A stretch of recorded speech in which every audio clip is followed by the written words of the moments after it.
Once again, we acknowledge that long before those of us who are settlers and those of us who are descendants of settlers came to this land, there were people here. Many nations of people lived and still live on the land that we call Canada, given responsibility by their Creator to be stewards of this land and all that lives on it. We know these people as the First Nations.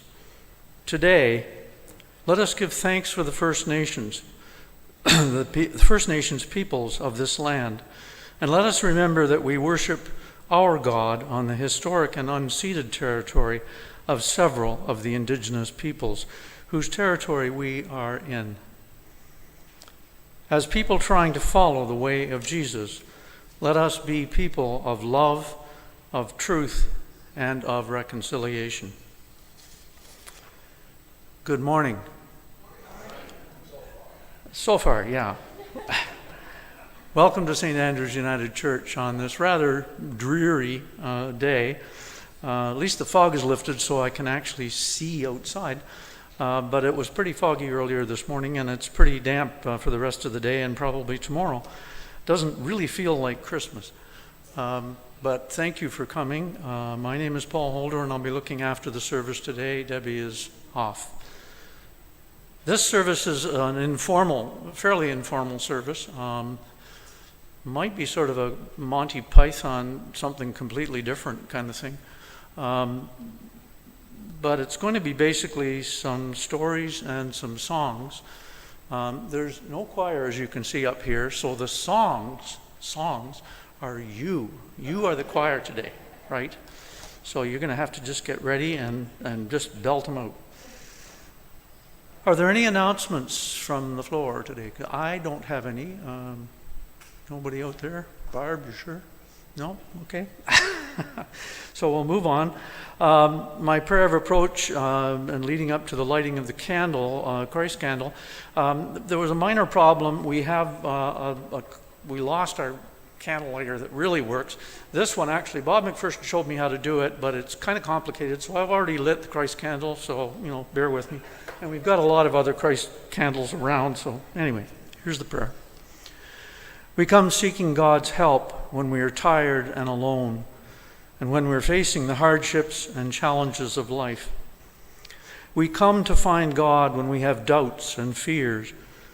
We seek to be patient and open to God's promises. We want to feel God's nudge when we're ungrateful and always complaining. We seek God's comfort and generosity.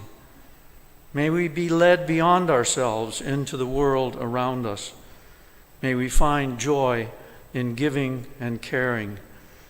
May we invite God's light to shine upon the darkness of our world. May it be so.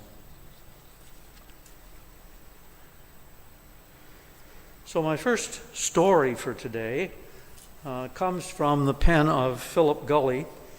I've used his material before. He's a Quaker pastor, an author, raconteur, writes articles for the Saturday Evening Post and a few other things.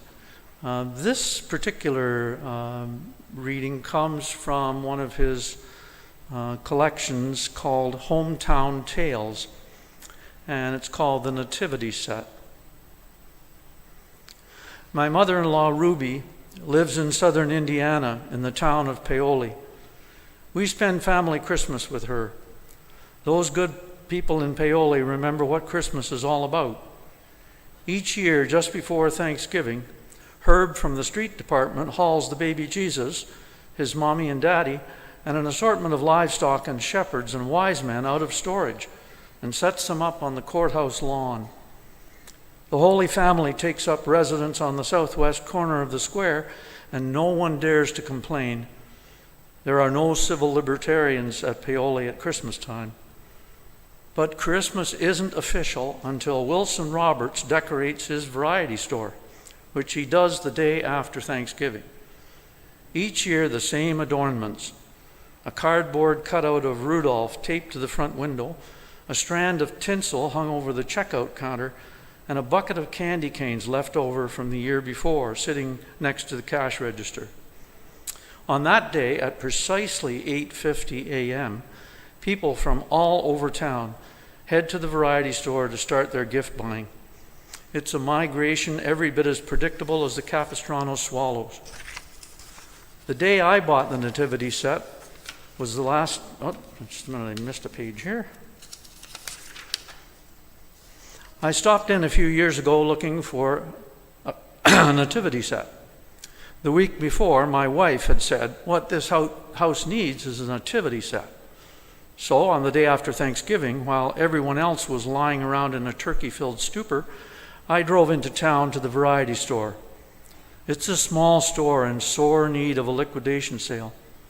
Wilson's motto is, we have it if I can find it. 40 years of merchandise is stacked to the ceiling. It makes for some incongruent discoveries. I once found a poster of Michael Jackson next to the 1959 edition of the Old Farmer's Almanac. I went inside and I sought out Wilson Roberts. He was sitting in the back of the store smoking a cigar, his ashes dribbling on the wood floor. I'd like to buy a nativity set, I told him. He said, well, I know we have one if I can just find it. He began to look. He looked over by the hairnets and the bobby pins, not there. He looked by the garden hoses, not there. Then over by the yard goods and the notions. No Holy Family there either. He looked over near the lawn chairs and then underneath the candy display, which is where he found it. He dusted off the box, opened it, and took a roll call. One manger, one kneeling mother, one proud father, some shepherds, 3 wise men, 1 sheep, 1 cow, 1 donkey, and 1 baby Jesus. Everyone present and accounted for. That'll be $12, he told me. How about 10, I countered. The box was torn and the cow was missing an ear. Wilson Roberts squinted at me, shifted his cigar from one side of his mouth to the other, and then said, you got a deal. So now we have a nativity set. French made, genuine plaster from Paris, the box says. We have it if we can find it. The day I bought the nativity set was the last time I saw Wilson Roberts alive. He died the next year. We drive past his old store on our way to Thanksgiving dinner at Ruby's. The variety store is closed now. When he died, it died. Then Walmart moved in and people talk as if it's a blessing. I guarantee you Walmart won't have a 1959 edition of the Old Farmer's Almanac. Don't even bother to ask. I think back on Wilson Roberts searching amid bobby pins and yard goods for the baby Jesus. Sometimes our search for the divine has us poking around in all kinds of corners. Every year at Christmas, I haul our nativity set out of storage and place it on the piano next to our front door. That way, when we're scurrying about in a frenzy, honoring the birth of the one who told us not to be anxious about anything, we can pause and remember what Christmas is all about, how that quiet baby came into this tumultuous world, greeted by wide-eyed shepherds and one-eared cows. I swing open my heart and welcome him home.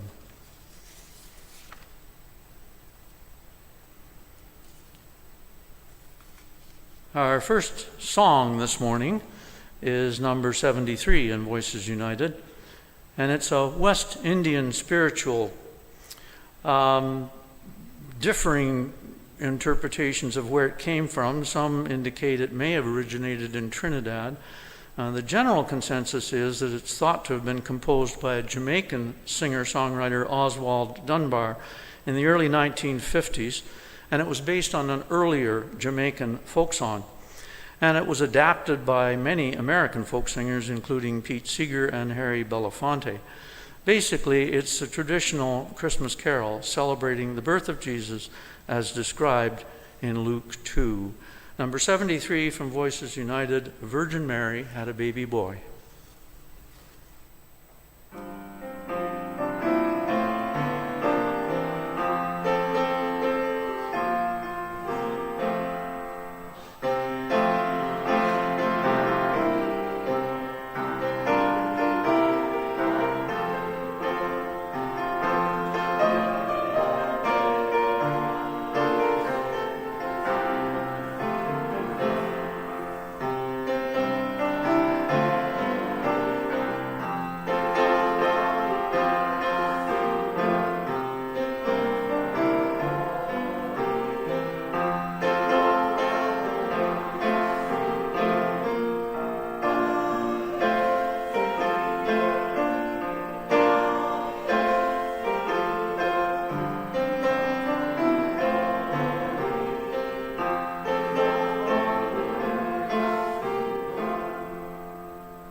My second story comes from the pen of Robert Fulham. He's written a lot of books, and he lives in Utah, somewhere near Moab, which is near the Arches National Park. So he's always in a beautiful setting. This particular story comes from his first popular book, which was called All I Really Need to Know I Learned in Kindergarten. Uncommon Thoughts on Common Things. And the story is called Hark the Hairy Angels Sing. A Sunday afternoon it was, some days before Christmas, with rain and wind and cold, winter gloom. Things to-do list was long and growing like an unresistant mold. Temper short, bioindex negative, horoscope reading suggested caution, and the Sunday paper suggested dollars, death, and destruction as the day's litany. Oh, tidings of comfort and joy, fa la la. This holy hour of Lord's Day bliss was jarred by a pounding at the door. Now what? Deep sigh. Opening it, resigned to accept whatever bad news lies in wait, I am nonplussed. A rather small person in a cheap Santa Claus mask, carrying a large brown paper bag out thrust. Trick or treat, Santa Mask shouts. What? Trick or treat, Santa Mask hoots again. Tongue-tied, I stare at this apparition. He shakes the bag at me, and dumbly I fish out my wallet and find $1 and drop it into his bag. The mask lifts, and it's an Asian kid with a $10 grin taking up most of his face. Want to hear some caroling? He asks in sing-song English. I know him now. He belongs to the family settled in the neighborhood by the Quakers last year. Boat people. Vietnamese, I believe. Refugees. He stopped by at Halloween with his sisters and brothers, and I filled their bags. Hong Duck is his name, and he's maybe 8. At Halloween, he looked like a wise man with a bathrobe on and a dish towel around his head. Want to hear some caroling? I nod, envisaging an octet of urchin refugees hiding in the bushes, ready to join their leader in uplifted song. Sure, where's the choir? I'm Ed, he says, and he launched forth with an up-tempo chorus of jingle bells at full lung power. This was followed by an equally enthusiastic rendering of what I swear sounded like Hark the Hairy Angels Sing. And finally, a soft-voiced, reverential singing of Silent Night. Head back, eyes closed, from the bottom of his heart he poured out the last strains of Sleep in Heavenly Peace into the gathering night. Wet-eyed, dumbstruck by his performance, I pulled a $5 bill out of my wallet and dropped that into the paper bag. In return, he produced half a candy cane from his pocket and passed it solemnly to me. Flashing the $10 grin, he turned and ran from the porch, shouting, "God bless you," and "trick or treat," and was gone. Who was that masked kid? Hong Duck, the one-man choir delivering Christmas door to door. I confess that I'm usually a little confused about Christmas. Never has made a lot of sense to me. It's unreal. Ever since I got the word about Santa Claus, I've been a closet cynic at heart. Singing about riding in a one-horse open sleigh is ludicrous. I've never even seen one, much less ridden in one. Never roasted chestnuts on an open fire. Wouldn't know how to if I had one. And I hear they're no big deal anyway. Wandering wise men raise my suspicions, and shepherds who live their lives hanging about with sheep are a little strange. Never seen an angel either, and my experience with virgins is really limited. The appearance of a newborn king doesn't interest me. I'd just as soon settle for some other president. Babies and reindeers stink. I've been around them both, and I know. The little town of Bethlehem is a pit, according to those who've been there. Singing about things I've never seen or done or wanted, dreaming of a white Christmas I've never known, Christmas isn't very real. And yet, I'm too old to believe in it and too young to give up on it, too cynical to get into it, and too needy to stay out of it. Trick or treat. After I shut the door came near hysteria, laughter and tears, and that funny feeling you get when you know that once again Christmas has come to you. Right down the chimney of my midwinter hovel comes St. Hong Duck. He's confused about the details like me, but he's very clear about the spirit of the season. It's an excuse to let go and celebrate, to throw yourself into the holiday with all you have, wherever you are. I'm it, he says. Where's Christmas, I ask myself. I'm it, comes the echo. I'm it. Head back, eyes closed, voice raised in whatever song I can muster the courage to sing. God, it is said, once sent a child upon a starry night that the world might know hope and joy. I'm not sure that I quite believe that, or that I believe in all the baggage heaped upon that story during 2,000 years. But I'm sure that I believe in Hong Duck, the one-man Christmas choir shouting trick or treat door to door. I don't know who or what sent him, but I know I'm tricked through the whimsical mischief of fate into joining the choir that sings of joy and hope. Through a child, I've been treated to Christmas.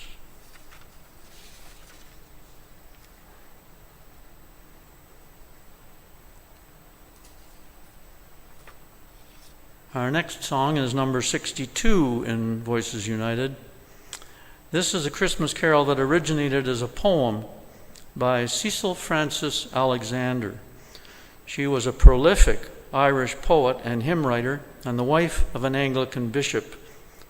She first published this one in 1848, and it was set to music in 1849 by Henry Gauntlet, who was an organist in many London churches. She is noted for her Hymns for Little Children poem collection, which was aimed to elucidate the elements of the Apostles' Creed for use in Sunday schools. This hymn was one in that collection, and it's now often used as the processional hymn in the traditional 9 lessons and carols service at King's College in Cambridge. Number 62 in Voices United, Once in Royal David's City.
My next story comes from the pen of Jim Taylor.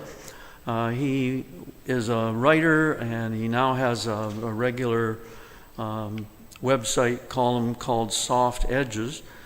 He was at one time the editor, I believe, of the United Church Observer. That's the magazine that's been around for a long, long time and has changed its name recently to Broadview. This is from his Soft Edges website, and it's called A Toast to Lost Causes. And it was written in December of 2021.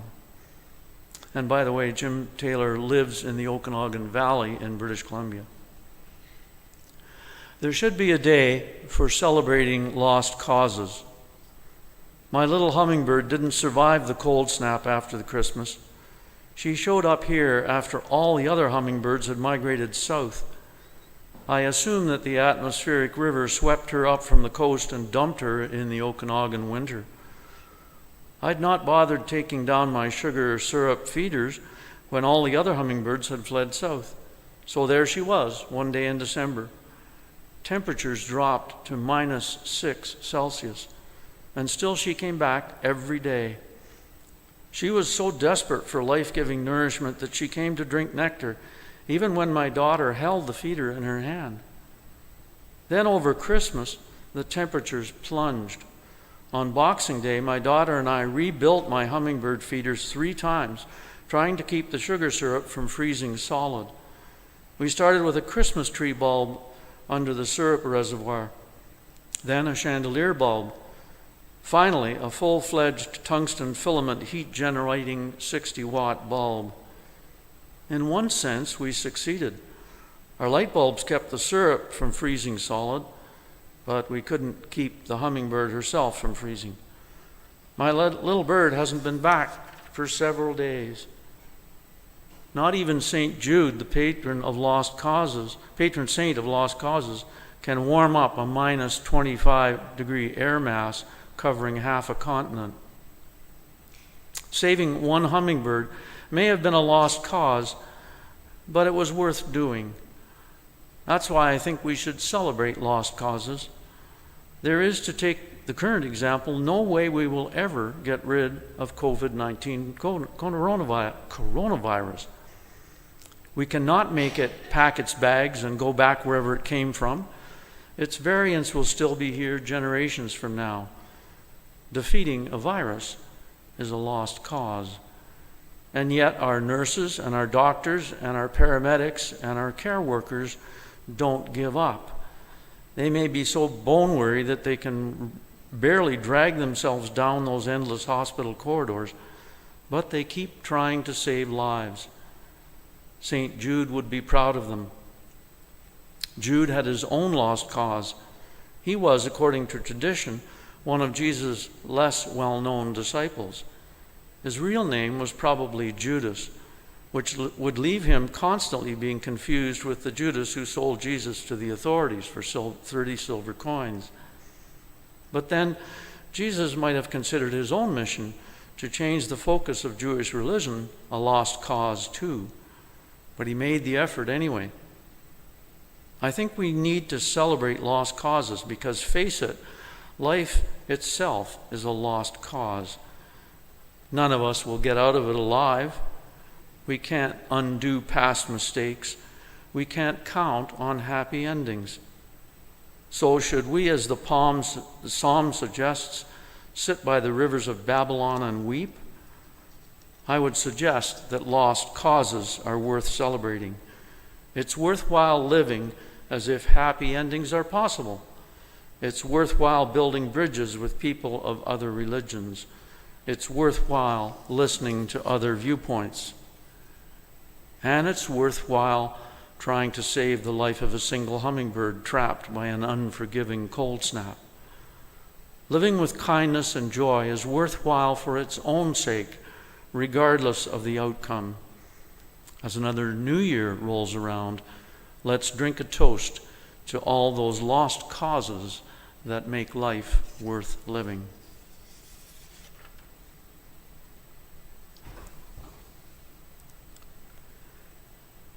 We're at the stage of the service where we acknowledge our offerings, and we're not passing the collection plate anymore. We do have collection boxes at the front and at the back, and we appreciate any monetary gifts that you choose to give. We also appreciate all the support that you give to our groups like Neighbor to Neighbor, Wesley, where we provide them with food and clothing and, again, monetary donations. We appreciate and thank you for all your assistance over the year in making things happen in this church. Events, all the time something seems to be happening here, and it's largely because volunteers from the church help to make those happen.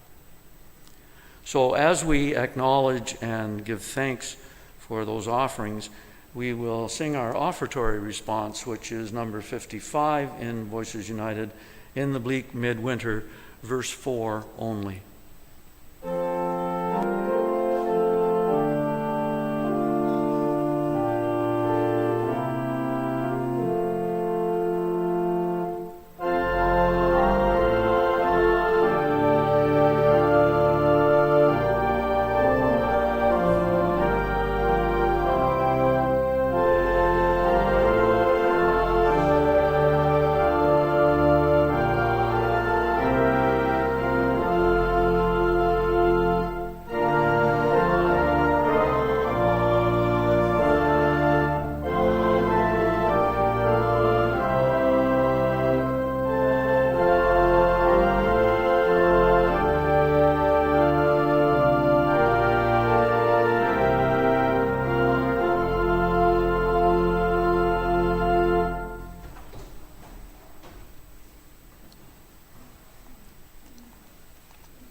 For my next story, I come back to Robert Fulghum. This one is taken from, I believe, his second book, which was called "It Was on Fire When I Lay Down on It." And it follows up from The Lost Causes, because it's the story of a man. And this man definitely was a lost cause. And it's called "The Best Gift." John Pierpont died a failure. In 1866, he came to the end of his days as a government clerk in Washington, D.C., with a long string of personal defeats abrading his spirit. Things began well enough. He graduated from Yale, which his grandfather had helped found, and chose education as a profession with some enthusiasm. He was a failure at school teaching. He was too easy on his students. And so he turned to the legal world for training. He was a failure as a lawyer. He was too generous to his clients and too concerned about justice to take the cases that brought good fees. The next career he took was that of a dry goods merchant. He was a failure as a businessman. He could not charge enough for his goods to make a profit and was too liberal with credit. In the meantime, he'd been writing poetry, and though it was published, he didn't collect enough royalties to make a living. He was a failure as a poet. And so he decided to become a minister. Went off to Harvard Divinity School, was ordained minister of Hollis Street Church in Boston, but his position for prohibition and against slavery got him crosswise with the influential members of his congregation, and he was forced to resign. He was a failure as a minister. Politics seemed a place where he could make some difference, and he was nominated as the Abolition Party candidate for the governor of Massachusetts. He lost. Undaunted, he ran for Congress under the banner of the Free Soil Party. He lost. He was a failure as a politician. The Civil War came along, and he volunteered as the chaplain of the 22nd Regiment of the Massachusetts Volunteers. 2 weeks later, he quit, having found the task too much of a strain on his health. He was, after all, 76 years old and couldn't even make it as a chaplain. Someone found him an obscure job in the back offices of the Treasury Department in Washington, and he finished out the last 5 years of his life as a menial file clerk. Wasn't very good at that either. His heart was not in it. John Pierpont died a failure. He had accomplished nothing he set out to do or to be. There's a small memorial stone marking his grave in Mount Auburn Cemetery in Cambridge, Massachusetts.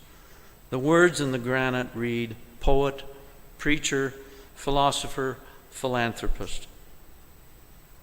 From this distance in time, one might insist that he was not, in fact, a failure.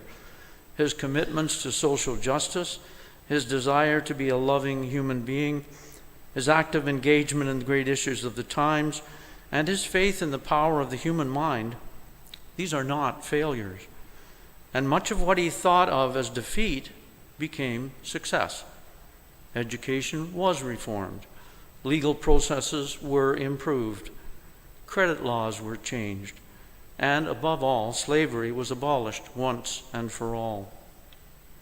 Why am I telling you this? It's not an uncommon story. Many 19th century reformers had similar lives, similar failures and successes. But in one very important sense, John Pierpont was not a failure. Every year, come December, we celebrate his success. We carry in our hearts and minds a lifelong memorial to him. It's a song, not about Jesus or angels or even Santa Claus. It's a terribly simple song about a simple joy of whizzing through the cold, white dark of winter's gloom in a sleigh pulled by one horse with a company of friends, laughing and singing all the way. No more, no less. Jingle bells. John Pierpont wrote Jingle Bells. To write a song that stands for the simplest joys, to write a song that 300 or 400 million people around the world know, a song about something they've never done but can imagine, a song that every one of us, large and small, can hoot out the moment the chord is struck on the piano. And the chord is struck in our spirit, well, that's not failure. One snowy afternoon in deep winter, John Pierpont penned the words as a small gift to his family and friends and congregation. And in doing so, he left a permanent gift for Christmas, the best kind. Not the one under the tree, but the invisible, invincible one of joy. Postscript. In the winter of 1987, in the Cascade Mountains of Washington State, I finally got a long-held wish. The snow was 3 feet deep, temperature hung at 0, the sky was clear, the sleigh was open. The horse was dappled gray with red harness and bells, and we dashed over the snow, laughing all the way. Thanks, John Pierpont. Every word of the song is true.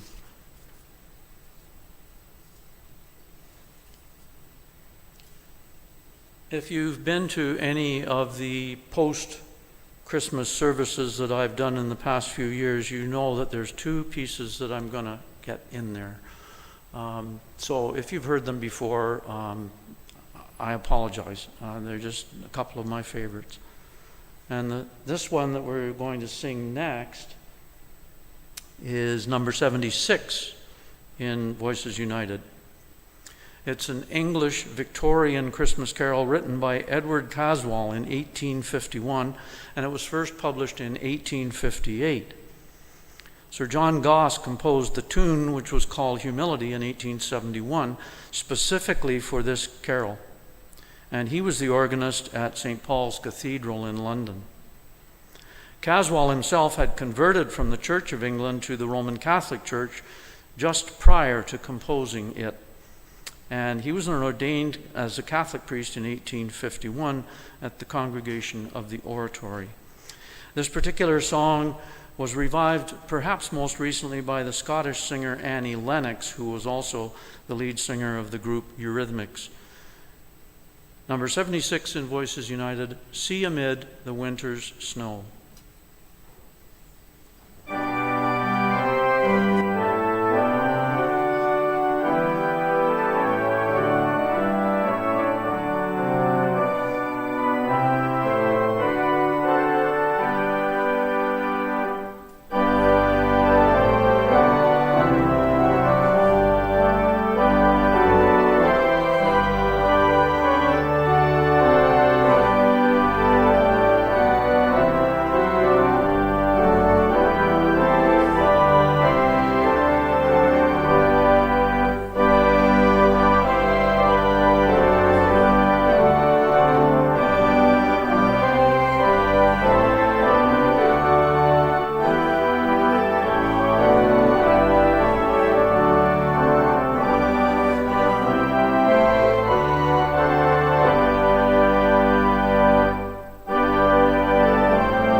I have a prayer for the new year, and this one comes from a website from the Harmony Christian Ministries.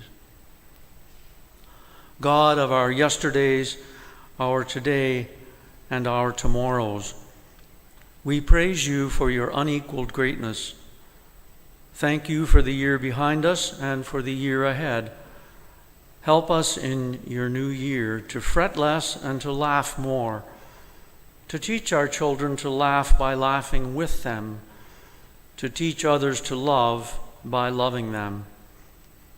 Knowing when love came to the stable in Bethlehem, it came for us, so that love could be with us and we could know you, that we could share love with others. Help us, God, to hear your love song in every sunrise, in the chirping of songbirds in our backyards, in the stories of our old folks and the fantasies of our children. Help us stop and listen to your love songs so that we may know you better and better. We rejoice in the world you loved into being. Thank you for another new year and for new chances every day. We pray for peace, for light, and for hope, that we might spread them to others. Forgive us for any falling short that happened this year. We leave the irreparable past in your hands and step out into the unknown new year, knowing you will go with us. We accept your gift of a new year, and we rejoice in what's ahead, depending on you to help us to do exactly what you want. And we continue to pray as we say the words that Jesus taught us. Our Father, who art in heaven, hallowed be your name. Your kingdom come, your will be done on earth as it is in heaven. Give us this day our daily bread, and forgive us our trespasses, as we forgive those who trespass against us. And lead us not into temptation, but deliver us from evil. For yours is the kingdom, the power, and the glory, forever and ever. Amen.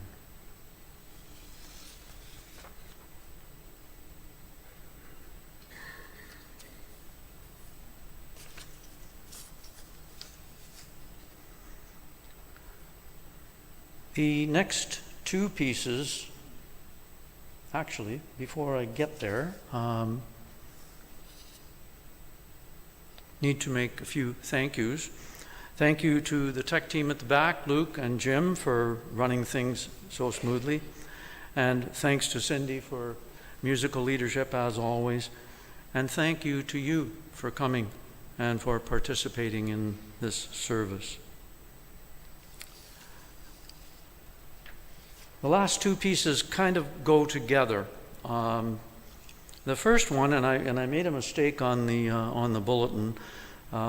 This is a poem, actually. The poem was written on Christmas Day by Henry Wadsworth Longfellow in 1863. And it was written in the context of great personal loss and national division. His wife had died in 1861 in a tragic house fire, which injured him also. At the time the poem was written, his son had been severely wounded during the Civil War, and there was no indication as to whether he would survive or not. Longfellow heard the bells on 1863 Christmas Day ringing of peace on earth, as told in the story from Luke 2. But he had observed the world of injustice and violence that seemed to mock such optimism. The theme of listening permeates the poem, leading ultimately to feeling of confident hope amidst bleak despair. If you were here on Christmas Eve, you heard Jim Witter sing this song that was created from the poem. It was a beautiful version of the song. I cannot deliver that kind of thing, even reading the poem as well as Jim did the song. but I will give it a try, and the original poem was actually called Christmas Bells. I heard the bells on Christmas Day, their old familiar carols play, and wild and sweet the words repeat of peace on earth, goodwill to men. And thought how, as the day had come, the belfries of all Christendom had rolled along the unbroken song of peace on earth, goodwill to men, till ringing, singing on its way, the world revolved from night to day, a voice, a chime, a chant sublime of peace on earth, goodwill to men. Then from each black accursed mouth the cannon thundered in the south, and with the sound the carols drowned of peace on earth, goodwill to men. It was as if an earthquake rent the hearthstones of a continent and made forlorn the households born of peace on earth, goodwill to men. And in despair I bowed my head. There is no peace on earth, I said, for hate is strong and mocks the song of peace on earth, goodwill to men. Then pealed the bells more loud and deep. God is not dead, nor doth he sleep. The wrong shall fail, the right prevail, with peace on earth, goodwill to men.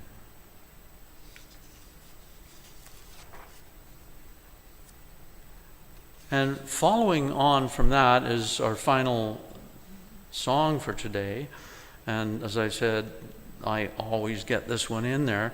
It's not actually following on from that, it's going back a little bit, because this poem and carol comes from 1849, and it was written by Edmund Sears, who was an unassuming pastor of the Unitarian Church in Wayland, Massachusetts.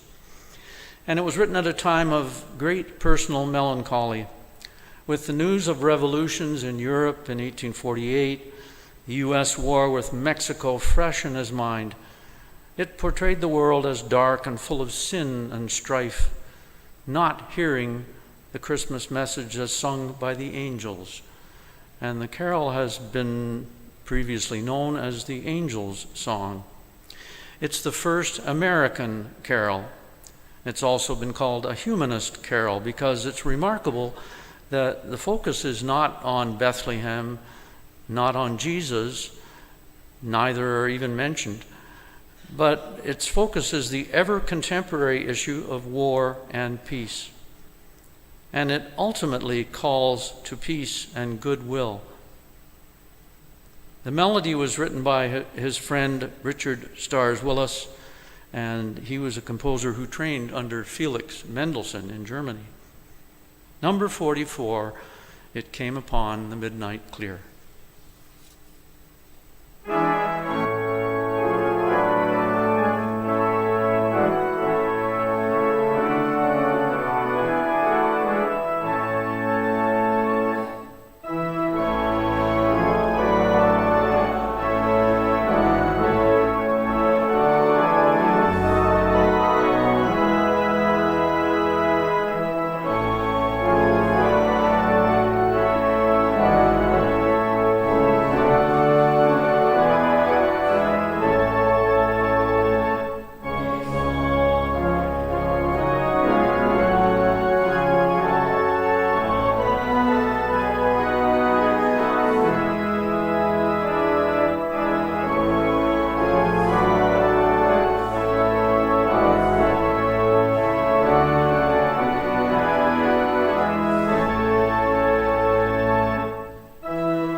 May God make your year a happy one, not by shielding you from all sorrows and pain, but by strengthening you to bear them as they come. Not by making your path easy, but by making you sturdy to travel any path. Not by taking hardships from you, but by taking fear from your heart. Not by granting you unbroken sunshine, but by keeping your face bright even in the shadows. Not by making your life always pleasant, but by showing you when people and their causes need you most, and by making you anxious to be there to help. God's love, peace, hope, and joy come to you for the year ahead. Go now in peace.